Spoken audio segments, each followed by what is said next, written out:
नमस्कार। मध्य प्रदेश के सभी शासकीय महाविद्यालयों के शिक्षण और गैर शिक्षण स्टाफ के लिए सार्थक ऐप उपस्थिति नियमों और वेतन संबंधी महत्वपूर्ण निर्देशों पर यह वीडियो प्रस्तुत है। यह वीडियो आपको सार्थक ऐप से संबंधित सभी अनिवार्य नियमों को सरल हिंदी में समझाएगा, जिनका पालन करना सभी कर्मचारियों के लिए अनिवार्य है। ये निर्देश मध्य प्रदेश के शासकीय महाविद्यालयों में कार्यरत सभी स्टाफ सदस्यों के लिए जारी किए गए हैं। कृपया ध्यानपूर्वक सुनें और समझें। पहला और सबसे महत्वपूर्ण नियम, सभी शिक्षण और गैर शिक्षण स्टाफ को सार्थक ऐप पर अपनी दैनिक उपस्थिति बिना किसी चूक के दर्ज करनी होगी। ये अनिवार्य है। सार्थक ऐप पर नियमित उपस्थिति दर्ज करना केवल एक प्रक्रिया नहीं, बल्कि आपके मासिक प्रदर्शन का एक महत्वपूर्ण हिस्सा है।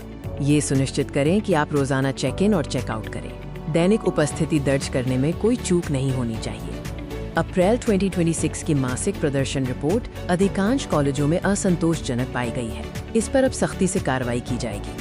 अब समझते हैं कि सार्थक ऐप उपस्थिति आपके वेतन को कैसे प्रभावित करेगी। वेतन का सीधा संबंध आपकी उपस्थिति से है। सभी स्टाफ का वेतन हर महीने की 30 तारीख को केवल 2 चीजों के आधार पर तैयार किया जाएगा।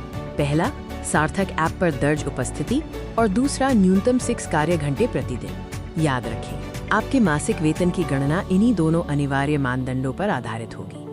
डेटा प्रविष्टि और ऐप के उपयोग से संबंधित कुछ सख्त नियम हैं जिनका पालन करना आवश्यक है। स्टाफ को डीएचई के आधिकारिक निर्देश के बिना सार्थक ऐप पर कोई भी डेटा दर्ज या संपादित एडिट नहीं करना है। अनधिकृत प्रविष्टियां राज्य व्यवस्थापक स्टेट एडमिन द्वारा हटा दी जाएंगी। चेक इन और चेकआउट दोनों को नियमित रूप से दर्ज करना अनिवार्य है, क्योंकि डिफॉल्टरों की रिपोर्ट और सूची जिला और संभागीय स्तर के अधिकारियों के साथ साझा की जाएगी। आइए अब जानते हैं अवकाश के दिनों में उपस्थिति और वेतन रोके जाने संबंधी महत्वपूर्ण नियम। सार्थक ऐप छुट्टियों पर उपस्थिति दर्ज करने से नहीं रोकता है।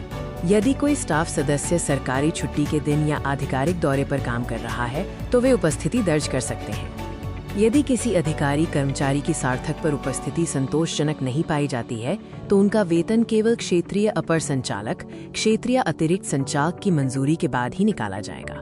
नियमों के अनुपालन में प्राचार्य डीडीओ की भूमिका सबसे महत्वपूर्ण है। साथ ही अनुपस्थिति पर अवकाश समायोजन की प्रक्रिया भी समझें। इन सभी नियमों का पूरी तरह से अनुपालन सुनिश्चित करने की पूर्ण जिम्मेदारी संबंधित कॉलेज के प्राचार्य पॉन डीडीओ की होगी। गैर अनुपालन पर सीधी जवाबदेही तय की जाएगी। अनुपस्थिति को प्राचार्य द्वारा अवकाश पात्रता के विरुद्ध समायोजित किया जा सकता है। ये बाद में EHRMS अवकाश प्रबंधन प्रणाली, जो अभी विकसित हो रही है, में भी प्रतिबिंबित होगा। हम सभी से अपील करते हैं कि सार्थक ऐप उपस्थिति और वेतन संबंधी इन नियमों को गंभीरता से लें और इनका पालन सुनिश्चित करें। किसी भी संदेह या सहायता के लिए कृपया अपने कॉलेज के संबंधित अधिकारियों से संपर्क करें। धन्यवाद।